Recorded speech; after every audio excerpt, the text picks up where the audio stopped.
masuk di segmen ketiga, kita akan ngomongin tentang kasus Mnet, K-pop, dan salah satu TikToker yang terbawa karena kasus ini, yaitu adalah Ali Hamzah. Ya,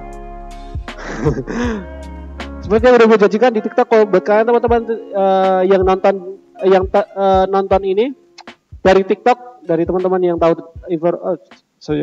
buat teman-teman yang dari TikTok yang nonton live streaming ini, gue udah ngejanjiin gue akan ngomongin tentang Ali Hamzah di live show. Nah, ini saatnya yang tepat nih.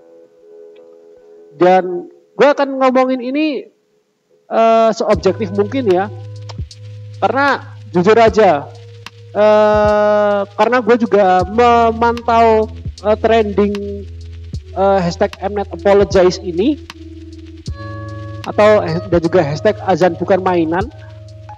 Gue ngelihat, karena gue ngelihat udah ngeliat kronologi awalnya kenapa ini bisa trending, dan kemudian gue banyak netizen yang bergerak ribut-ribut gitu. Jadi ya kita mulai ya.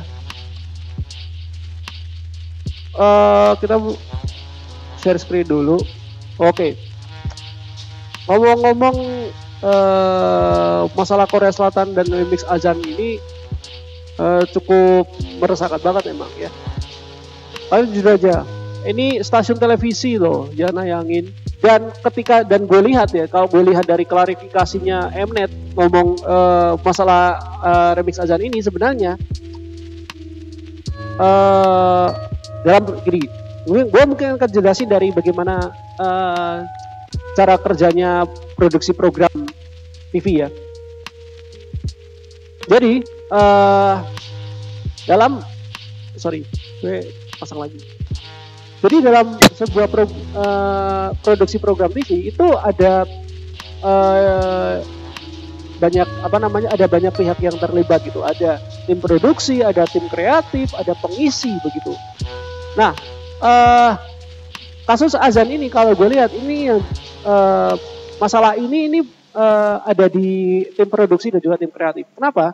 Karena kalau gue lihat dari klarifikasinya Mnet, itu mereka bilang bahwa audio atau azan audio yang mereka pakai yang dimaksud remix azan ini adalah masuk di lagu tersebut merupakan soundtrack elektronik yang terdaftar resmi di situs streaming resmi. Tapi gue nggak tahu apakah sebenarnya banyak netizen yang mengarah ke video ini di YouTube. Itu azan Losers, azan dari Losers Band ini. Dan sempat ramai, dan ini ramai, dan dislike-nya juga banyak banget. Dan netizen pada benar-benar ke sini. Dan gue juga nggak tahu apakah ini benar yang dimaksud netizen atau enggak. Tapi kalau yang gue dengar dari cuplikan tayangan Mnet ini dan juga azan ini hampir mirip.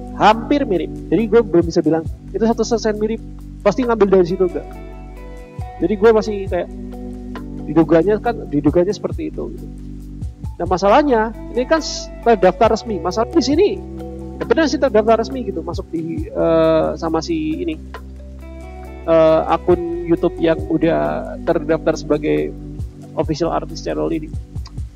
Mungkin orang Mnet ngambil dari sini, mungkin nggak tahu ya.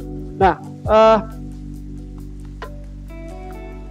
gue jelasin kronologi dari hashtag si Mnet apologize sama hashtag azan bukan mainan ini jadi akhirnya viral dan kemudian masuk ke portal berita. Jadi awalnya adalah pasti ada yang meramaikan di Twitter. Entah orang itu dari K-popers ataupun dari orang biasa, pasti ada yang meramaikan. Nah, keramaian ini kemudian muncul dan ya akhirnya banyak yang membahas tentang hal itu di Twitter dan jadi trending nomor 1. Nah, karena trending nomor 1 ngomongin azan ini, pasti ada orang dari media, entah dari portal berita, entah dari media televisi atau media online, begitu melihat ini trending ini ngomongin apa sih? Buka dilihat, oh ini ngomongin ini gitu. Dan setelah orang medianya tahu, orang dari media ini tahu, akhirnya dibikinlah sebuah berita di portal berita, di media televisi, ataupun di media online.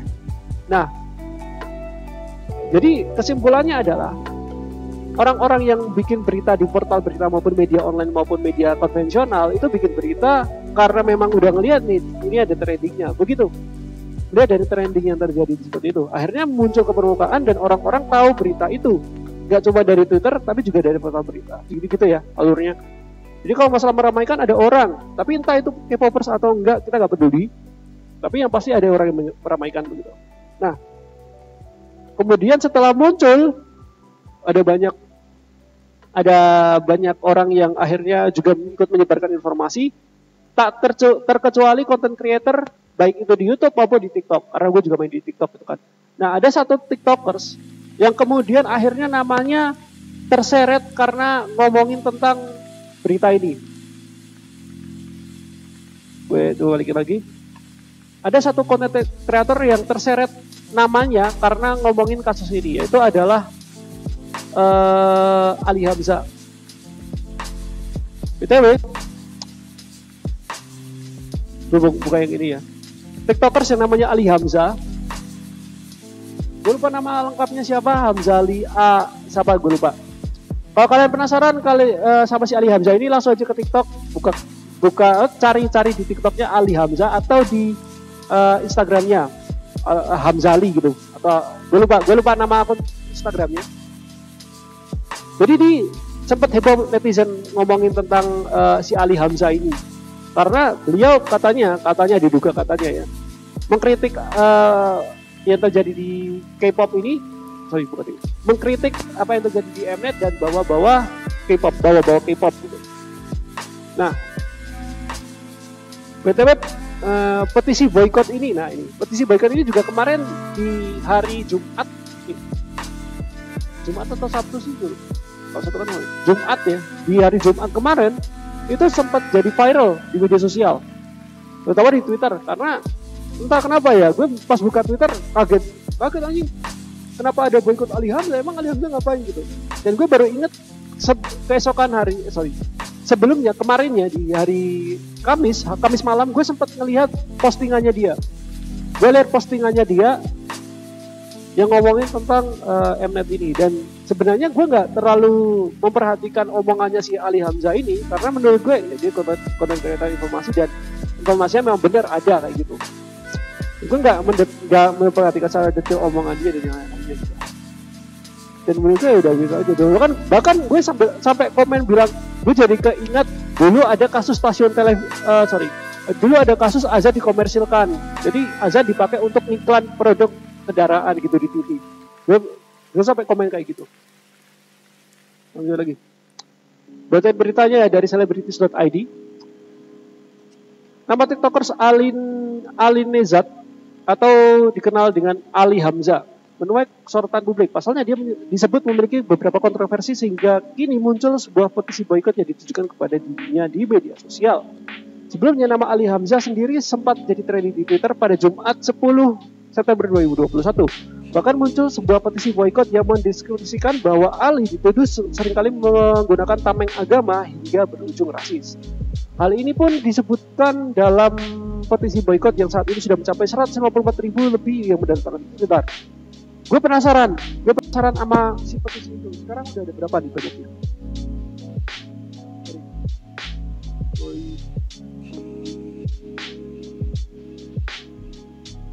Kita lihat ininya, petisinya ya. Betul, petisi kita coba baca bareng-bareng ya. Di sini kita lihat ya, yang menandatangani udah 158.208 orang yang menandatangani.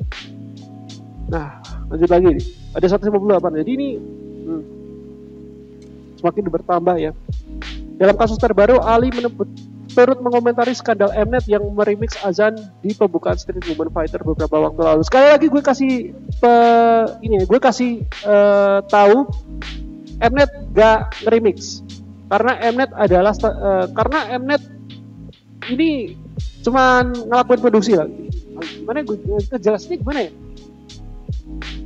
Kalau yang remix azan itu adalah Mnet berarti bukan ini loh. Berarti Mnet punya orang-orang yang ngurusin masalah sound ini. Nah, harusnya orang sound ini yang mempermasalahkan, bukan Mnetnya harusnya. Tapi gue nggak tahu sih. Tadi kan gue bilang ada netizen yang menyangkut pautkan ke video si Azan dari Losers ini. Tapi gue masih bilang menduga ya. Karena gue nggak tahu ini yang benar gimana gitu. Karena dari Mnetnya sendiri bilang bahwa sound itu terdaftar di situs resmi, situs streaming resmi. Jadi gue bingung apakah benar sound itu atau tidak. Lanjut lagi. Hal ini terlihat dari unggahan Ali di akun TikToknya pada Kamis 9 September 2021, di mana dari unggahannya ramai pro dan kontra dari netizen. Udah tahu sering begini masih aja lu demen tuh K-pop-K-popan, saat agama lo dihina lu diam penyembah fisik. Tulis unggahan Ali Hamzah. Nah, lanjut lagi. Salah satu netizen pun mengungkapkan keresahan yang dia rasakan melihat aksi Ali Hamzah di sosial media. Jadi alasan gue bikin thread ini karena gue udah kesel doi play victim mulu. Kasus ini kan awalnya buat Mnet, tapi K-popers juga yang kena. Dibilang pemuja fisik lah, keturunan Dajjal lah, dan hero-nya masih aja banyak yang ngebelain. Tulis komentar ini gue lupa sih. Gue pernah lihat Twitter ini sih. Nah, gue menduga netizen Indonesia, tapi bukan itu. Netizen, kebanyakan netizen merasa panas. Gue nggak akan bilang K-popers gitu ya, karena biasanya yang panas gak cuma K-popers untuk ngomongin kali ini. Karena gue bukan K-popers, jadi gue nggak gimana gitu. Jadi kalau gue lihat yang membuat netizen geram itu adalah dari caption di unggahannya Ali Hamzah yang bilang, saat agama lo dihina lu diem, penyembah fisik. Nah, penyembah fisik ini yang jadi permasalahan. Karena kalau gue lihat ya, K-popers bahkan mikir, kita nyembah fisik dari mananya nyet gitu. Mungkin begitu. Nah, namanya dia tuh terseret gara-gara ngomongin tentang Mnet ini. Dan orang-orang di Twitter geram karena caption yang ditulis sama si Ali Hamzah. Kalau di videonya sih, kalau menurut gue yang jadi permasalahan juga adalah dia ngutip kata-kata Kim Jong Un. Yang jujur, kutipan kata-kata dari Kim Jong Un itu nggak sesuai konteks sama video yang dibikin Ali Hamzah. Gue bilang kayak gitu. Dan ada beberapa counter sebenarnya. Yang kemudian akhirnya membuat masyarakat orang-orang semakin geram sama si Ali ini adalah karena kita coba lihat ya di Ali Hamzah. Mau ngasih lihat ke lu agak lama. agak lama. Ya, masih bikin aja.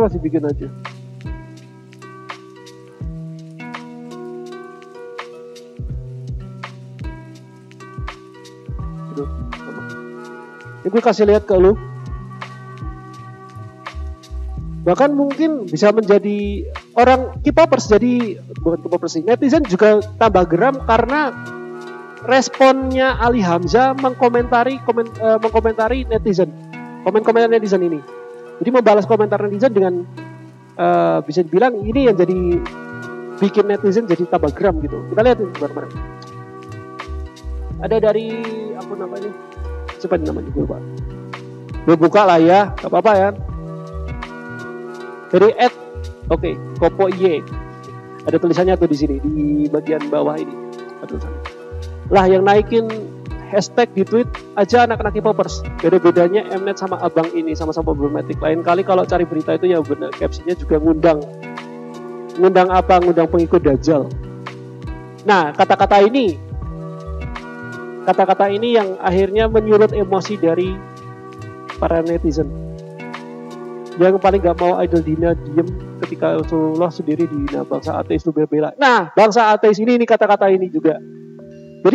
Jadi yang gue lihat, netizen pada geram karena kalimat yang dia pakai untuk mengkomentari atau mereply komenan dari netizen yang bisa dibilang kalau gue lihat ya kurang pantas. Dan lihat humor replies-nya sampai 3.948 loh.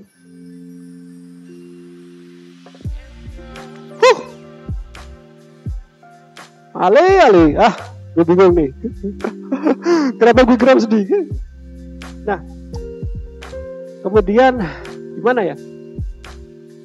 Akhirnya perang begitu, sampai akhirnya dibikin petisi kan, boikot Ali Hamzah begitu kan. Dibikin petisi kayak gini. Nah, kemudian tak berlangsung lama. Keesokan harinya mungkin di hari Sabtu, hari Sabtu ada petisi tandingan yaitu petisi hashtag bela Ali Hamzah dari fitnah K-popers 10 tahun. BTW gue boleh bilang nggak, Li? Boleh bilang ke Ali ataupun netizen Budiman, ini udah out of context problematika ini. Out of context. Harusnya yang kita permasalahin adalah kasusnya Mnet yang melakukan dan diduga melakukan penistaan agama. Tapi kenapa sekarang meluncurnya sampai ke perang petisi. Dan gue kemarin sempat nge-live di TikTok bareng kreator lain ngomongin tentang nih orang si Ali Hamzah ini dan sampai ke pembahasan mengenai petisi A dan petisi tandingannya. Dan kemudian orang TikTokers yang lain yang gue ajak diskusi itu akhirnya membuka pemikiran gue bahwa walaupun lu bikin petisi, kemudian kalau petisinya udah tercapai, kelanjutannya gimana? Gue langsung iya juga sih, karena gini, ngomongin soal petisi-petisi boikot dan yang lain-lainnya, gue teringat bahwa gini, kalau mungkin lu mengetahui tentang petisi ini mungkin di tahun 2020 awal kan Pak Helmi Yahya dipecat secara tidak hormat dari lembaga penyiaran publik televisi Republik Indonesia karena diduga melakukan penyalahgunaan data keuangan gitu. Terutama yang jadi titik permasalahannya adalah masalah Liga Inggris yang tadi di TVRI gitu. Dan kemudian petisi hashtag Save TVRI, selamatkan TVRI dan kembalikan Helmi Yahya itu muncul ke permukaan. Dan gue ikut menandatangani, gue menandatangani petisi itu karena gue punya keyakinan bahwa masa Pak Helmi kayak gitu, beliau itu kan lulusan STAN ya, beliau juga udah ahli di bidang akuntansi dan masalah keuangan begitu. Jadi menurut gue yakin Pak Helmi nggak melakukan hal itu. Dan kemudian itu berlanjut, petisi itu berlanjut semakin banyak. Tapi gue nggak tahu ini keterusannya gimana. Masalahnya sekarang dirutnya bukan Pak Helmi Yahya lagi, melainkan Mas Iman Brotoseno tuh. Dan ketua Dewan Pengawas yang memecat Pak Helmi secara tidak hormat juga dipecat sama Ketua DPR. Jadi titik terangnya nggak tahu nih gimana gitu. Jadi menurut gue gini, buat Ali Hamzah dan para netizen yang terhormat, petisi lalu ada petisi A lalu ada tandingannya, ini nggak ada, ini akan percuma, wasting your time gitu loh, mubazir waktu istilahnya. Jadi menurut gue, lu yang nandatanganin petisi, lu mau yang pro sama yang mau ngebela Ali Hamzah ataupun lu yang memboikot Ali Hamzah, lu sama-sama membuang waktu kalian. Kalian membuang-buang waktu aja. You're wasting your time, mubazir waktu gitu. Mending waktu yang mungkin dipakai untuk menandatangani petisi, lu pakai untuk mengembangkan bakat lu. Mungkin seperti kalau misalkan lu bakatnya di musik, ya lu ngembangin bakat lagi gitu di musik, belajar tentang musik yang belum terlalu jamak gitu. Misalkan lu suka sama pop, coba sekali-sekali lu belajar tentang musik rock gitu kan. Kalau lu bikin videografi, coba lu pakai gaya-gaya baru, belajar bikin editannya seperti ini, model yang seperti ini gitu. Kan kalau masalah nandatanganin petisi kayak gini, gue juga nggak tahu kelanjutannya bagaimana, abu-abu gitu. Jadi begitu ya. Oke. Dan kembali lagi untuk masalah Ali Hamzah mau memboikot dan yang lain-lainnya. Gini, gue itu dari sisi objektif ya. Sekarang dari sisi subjektif gue ya. Gue main di TikTok udah hampir mau 1 tahun lebih. Dari bulan November 2020 gue udah mulai di TikTok. Dan sering kali gue nemu ini orang, ya, gue sering banget nemu ini orang di sosial media gue, baik di TikTok maupun di Instagram. Sebenarnya kontennya bagus banget, begitu banget. Ada story-nya luar biasa, caranya dia ngasih storytelling, bagus banget. Konten-konten dakwah Islamiknya yang keren banget. Tutorialnya juga setidaknya walaupun sebenarnya agak ya udah sih biasa aja tutorial kayak gini mah gue juga tahu gitu. Tapi bagus banget yang nyampainya. Tapi gak sedikit juga dia juga bikin kontroversi. Kontroversi yang terjadi apa? Sebelum-sebelumnya gue di TikTok gue pernah ngomongin bahwa seringkali si Ali Hamzah ini ngasih informasi yang kurang tepat, tapi lebih ke informasi yang kurang lengkap atau ada miss-nya gitu. Dulu pernah saat di bulan Februari 2021 itu kan lagi rame-ramenya masalah WhatsApp diganti privasi atau kebijakan privasi begitu.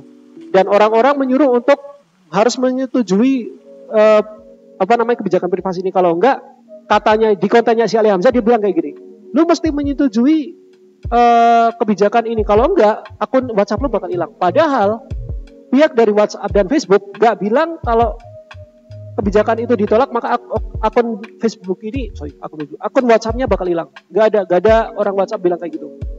Dan kemudian ada banyak yang reply, banyak banget yang komen, kemudian di reply dengan ya kita tahu bagaimana cara nada bicaranya Ali Hamzah kalau misalkan ada yang kontra gitu. Dengan ada yang bilang ada yang komentar gini, gue masih ingat banget dan gue pengen nge-share saat itu tapi karena udah kadung di take down jadi gue nggak bisa, jadi gue nggak jadi posting itu. Jadi ada netizen yang komen kayak gini, emang benar ya kalau misalkan kita nggak menyetujui kebijakan privasi maka akun WA kita bakal hilang, dan kalau misalkan akun kita bakal hilang, kalau misalkan akun kita nggak mau hilang terus gimana gitu. Beliaunya bilang, Ali Hamzah bilang, kalau misalkan akun WhatsApp lo gak mau hilang, setidaknya lo bikin akun Facebook satu akun Facebook untuk ngamanin akun WhatsApp lo. Itu misinformasi banget. Karena orang Facebook gak bilang kalau misalkan akun WhatsApp lo mau aman, lo mesti bikin satu akun Facebook baru gitu untuk ngamanin akun WhatsApp lo. Kan gak ada sama sekali.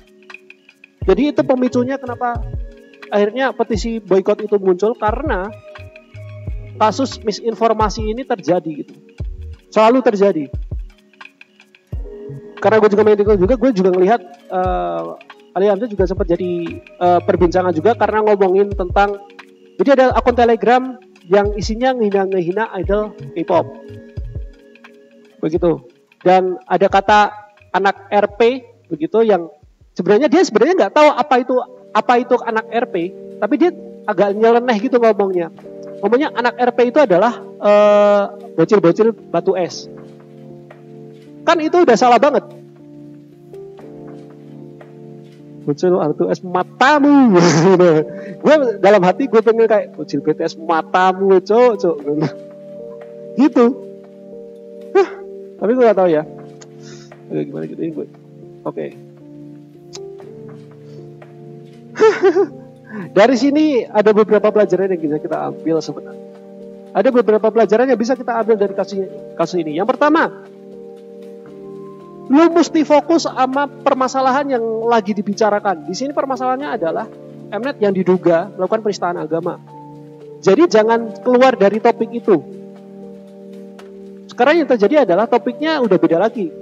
Malah lebih ke si Ali Hamzah yang melakukan katanya melakukan provokasi dan yang lain-lainnya, bahkan sampai nyangkut-nyangkutin K-pop juga gitu. Kemudian akhirnya orang disuruh untuk boykot Ali Hamzah. Sejujurnya ya, kata boykot itu tidak bisa menyelesaikan masalah. Itu sampai sekarang gue masih pegang. Kenapa? Karena walaupun banyak orang yang ngasih alasan boykot itu bisa menyelesaikan permasalahan, gue masih tanya buktinya apa boykot bisa menyelesaikan masalah. Karena sejauh ini boykot itu gak akan terwujud begitu, karena masih ada orang yang pakai produk yang diboikot itu. Jadi menurut gue percuma lu bilang boikot. Gitu loh maksud gue. Lalu di sini juga kita belajar bahwa kalau lu mau nyari informasi juga memang harus detail ya. Apalagi ini Ali Hamzah kan konten kreator yang kontennya pun juga edukatif dan informatif. Nah, asas informatif ini juga perlu untuk dipegang juga. Karena masalah informatif ini juga gimana ya gue bilangnya ya? Informatif dalam artian kalau lu ngasih berita jangan cuman ngasih lihat di portal beritanya kayak gini. Karena nih ya, gue jarang banget lihat postingannya Ali Hamzah yang ngasih tahu berita viral yang kayak gini, jadi baca yang dia ambil dari portal berita, tapi nggak pernah ngasih kreditsnya. Kredits dalam artian website portal berita yang dimaksud, ataupun nama dari media yang diambil, media dari mana berita itu diambil gitu. Jadi jarang banget nih orang nih ngasih kreditnya gitu di caption ataupun di kolom komentar. Itu jadi permasalahan. Jadi itu salah satunya ya. Kalau misalnya mau ngasih informasi mesti lengkap, mesti dapat informasi sebanyak-banyaknya yang bisa mendukung berita tersebut sehingga orang mudah bisa percaya sama informasi yang lo kasih. Karena itu menyangkut kredibilitas lo sebagai seorang content creator gitu. Jadi begitu ya. Itu aja pesan gue untuk kalian kreator-kreator yang ngasih informasi. Dan juga kembali lagi, dan juga gue lupa tambahan lagi, ketika ada orang yang kontra sama